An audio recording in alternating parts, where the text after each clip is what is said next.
Let's talk money. Hello and welcome to another edition of Let's Talk Money with me, Surabhi Upadhyay. Now, you would have seen and heard those headlines: gold crossing 70,000, then 71,000, then 72,000 and 73,000 plus at last count in Indian terms, in terms of Indian prices in INR. Indeed, the gold rush is underway against the backdrop of geopolitical concerns building across West Asia and expectations of rate cuts from the US Federal Reserve.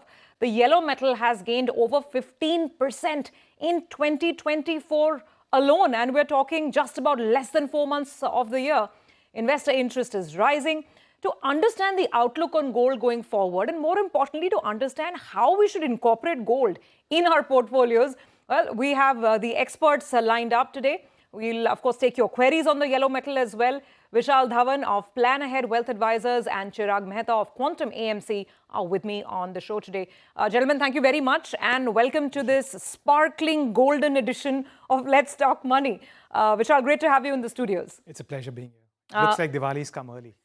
Looks like that. And Chirag, glad you could join us at least, remotely for a bit.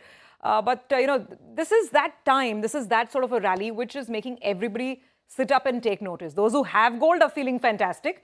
And those who don't, those who didn't buy enough are having a major FOMO feeling, right? When you see the very sharp pace of rise. So I want to first get your sense on, what you think of the market, what are you thinking of the investing trends, and then we will get to the Q&A from our viewers as well. So Chirag, you take it away because, you are managing a lot of the funds that are there sitting in the gold funds at Quantum AMC. What's the sense? Where has this rally come from and can it sustain given that it has been at such a pace? Sure, Surabhi. Whenever we have seen a rally in gold, usually you need to see or find some strong underlying economic underpinnings to it. And this time is no different, right? If you look at gold, we have already seen that the headwinds go off. We were seeing earlier interest rates moving up, quantitative tightening from the central banks. So liquidity was being sucked out and cost of money was going up. So those were the headwinds for gold. Now there is more clarity in terms of inflation coming down and therefore interest rates headed lower. We are seeing that, gold is getting repriced. And probably central banks are in a flux. Like, for example, Fed has announced that they will look at 3 rate cuts this year. Now they are in a situation, having been announced that, we are finding ourselves in a slightly more stickier inflation kind of regime, which may be a conundrum for the Fed in terms of what they should do next. So if you see, markets have started repricing in interest rate cut announcements. Earlier, they were expecting 5 rate cuts. Now they have come to terms with the Fed at 3 rate cuts, and probably it could decline even further. Though lesser rate cuts means a headwind for gold, but here we are talking about the credibility of the Fed, because earlier, if you recall, Fed was saying inflation is transitory. I mean, post-COVID, that was. Right. Then they said that inflation is we have kind of had a victory over inflation, and now probably inflation may remain stickier to what they expect. So overall, I think these kind of nuances are leading the gold rally, where the central banks are in a flux in terms of what to do, and adding to that uncertainty is probability of an economic slowdown or a financial accident happening because interest rates are very high. And if you look at even this government payment of debt or interest payments on that debt is kind of unsustainable. So I think Fed needs to lower rates, but probably, they might not be able to do so. And that conundrum is needing the smart money moving into gold markets. And that is what is leading. And adding to that is the geopolitical conflicts that we are seeing. So all in all, it's a great level for gold to be in. Absolutely. Of course, the weekend developments have only sort of, made people really sit up and take notice about what happens from here on in terms of all the uncertainty. Now, Vishal, come in. Traditionally, of course, we Indians have loved our gold. But my question is about serious gold investing from a financial standpoint. Have you seen the propensity to go in for financial products that give you an exposure to gold? What have your clients been doing? Have they been loading up? And have people managed to take advantage of this rally? Yeah, so I think there's clearly been a sort of good understanding over the last few years that the consumption part of gold needs to be separated from the investment part. And I think gradually as financialization of gold has taken place, I think people have figured that out. I don't think it's prevalent across the board, but I think the more options you have, I think the more likely that there's something that you like, which is outside that jewelry that you wore. Yeah. So I think that's clearly happening. I think the way we are seeing it is asset allocations clearly become an important piece. And investors are saying that, between 5 to 15% of gold exposure is probably a good number for us to work with.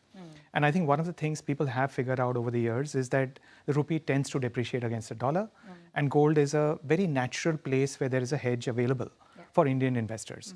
And we've seen over the last few years, people spending a lot more money overseas. They travel overseas, they have kids who are going for education overseas, so they're looking for dollar protection as well. So I think this shift has started to happen, where people are starting to allocate. I think, when any allocation point, when you see a 15% rally in 3-4 months, you wish you had more. In fact, you start to ask yourself saying, even is 10% enough or is 15% enough? But I think it's important to keep in mind that this is insurance you're buying on your portfolio. Yeah. It's there for the geopolitical risk. It's there for, interest rate movements which happen in the opposite direction of what you were expecting, as Chirag was mentioning. And of course, the central banks are also buying. Yeah. So I think there is sort of this realization that has come through. The question is, how much should we have in our portfolio, and how not to get carried away by price moves, which can look very, very dramatic as they're doing right now. Chirag, just to put in context, retail participation in gold ETFs, gold fund of funds, gold mutual funds, because this avenue opened up for investors a couple of years ago when people like Vishal were explaining to us that we should not consider jewelry as an investment, but look at financial products which give us that exposure. So just tell us what the data says in terms of trends. And in the last couple of months, what have you been noticing with respect to your funds? So we have seen a steady rise for gold ETFs, especially, whenever we see a rally in gold markets and gold buying becomes essential for portfolios, we have seen good flows coming into gold ETFs. And this, again, we have seen the same trend unfold this time as well. So earlier last year or so, when there was a retail participation in a lull, we were seeing a lot of flows coming because everyone thought that gold is an essential from a multi-asset portfolio, and many funds being launched from that in the multi-asset arena. We saw a lot of flows from multi-asset funds into gold ETFs. And now we have seen incrementally more gold ETF flows coming in. Last 3 months, for example, 660 crores in January, 1,000 crores plus in February, and about 375 crores in March. April is also looking much better, although it's just half a month. We are seeing that momentum continue of more flows coming into gold, despite the price increases that we have seen. So I think individual investors are very underallocated to gold from a portfolio perspective. And I think they are looking at these kind of realizations that, gold is an essential part of the portfolio, and therefore they are coming in. So we think that about 10 to 15% allocation is ideal from a portfolio perspective, and there are hard numbers to prove that, because at that 10 to 15%, you kind of augment your overall portfolio returns and reduce the risk significantly at that level. Beyond that 15% mark, you start giving up return benefit of your portfolio for that added risk reduction that it kind of helps. So I think so Chirag, allow me Chirag, allow me to quickly move to some questions as well, because they're very connected to what you're saying. I think the whole point is, what do you do now? If you have gold in your portfolio, you're fine, you're sitting pretty looking at those gains. But what should those do who don't have adequate exposure? So I'll quickly get to those questions. The first query is coming in from Abhay Sharma. He has written in to us and he is saying, can I invest in gold now for a 5-year horizon, given the current geopolitical concerns? Can I look at gold ETF? So Vishal, I think this is what I'm talking about, right? People are seeing the price rise and realizing, oh, hey, I don't have gold in my portfolio. So what do you do? Is this still, feasible to buy? So I think you need to go back to the allocation question ultimately and say that, if I'm sort of a very defensive investor, maybe I want 15% gold. If I'm very aggressive, maybe I want 5 or 10. If you're not there yet, you need to build it, but be careful about building it out. I think it's very tempting because of recency biases that are very natural to us to say, hey, let me build that from 0 to 10 or 1 to 10 in one shot. I think you need to be careful. You need to stagger, number one. Number two piece of advice for Abhay is that very, very clearly, a 5-year investment horizon for gold is probably not good enough.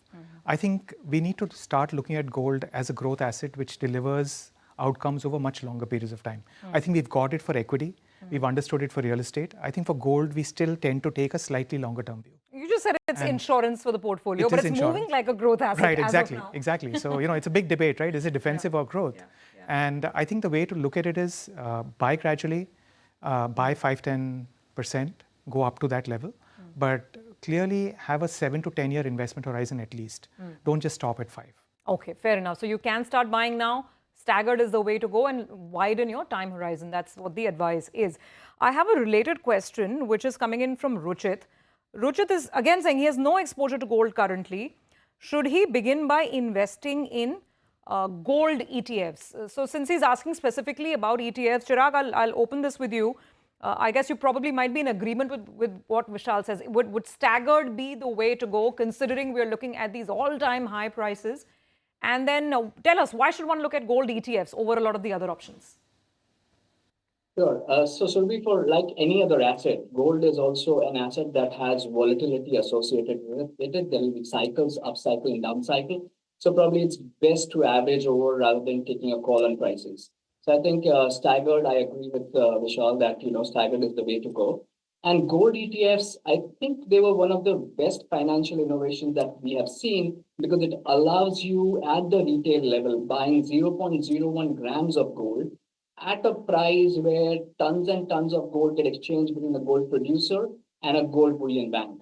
So that is the efficiency that gold ETFs bring to the table from a very wholesale level to a retail level. And given that efficiency, you don't have to worry about purity, you don't have to worry about liquidity, you don't have to worry about storage.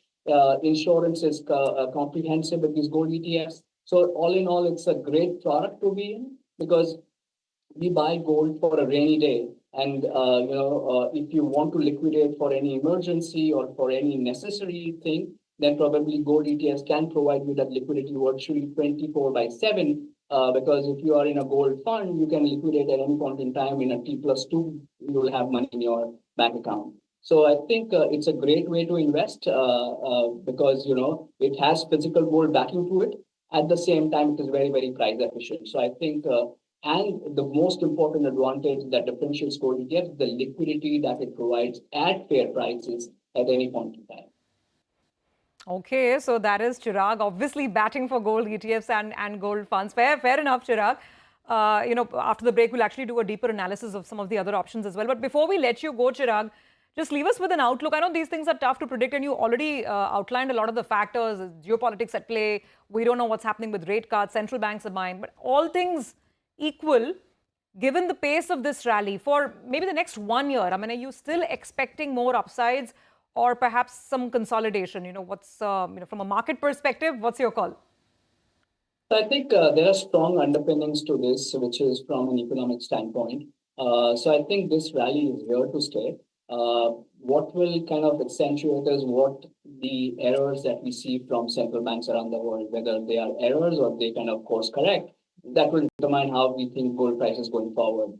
But overall, downsides from these levels will be limited. There is a geopolitical premium built into prices. If geopolitics kind of corrects itself, then probably, we may see some subsiding of that premium. But there will be some or the other element of the premium given Middle East have become a bedrock of geopolitics today. And there could be many surprises on the way. So there will be an element of geopolitical premium out there.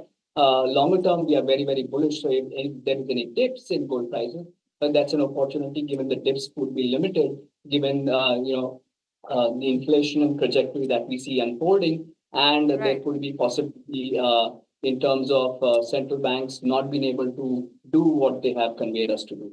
So I think we are in a longer term, much better situation when it comes to gold. Got it. All right, Chirag, thank you very much. We will let you go at this point in time. Thanks for joining in and giving us some perspective.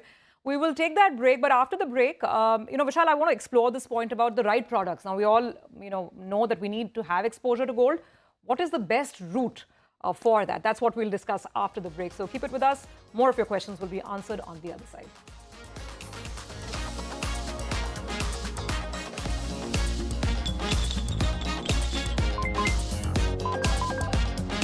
Let's talk money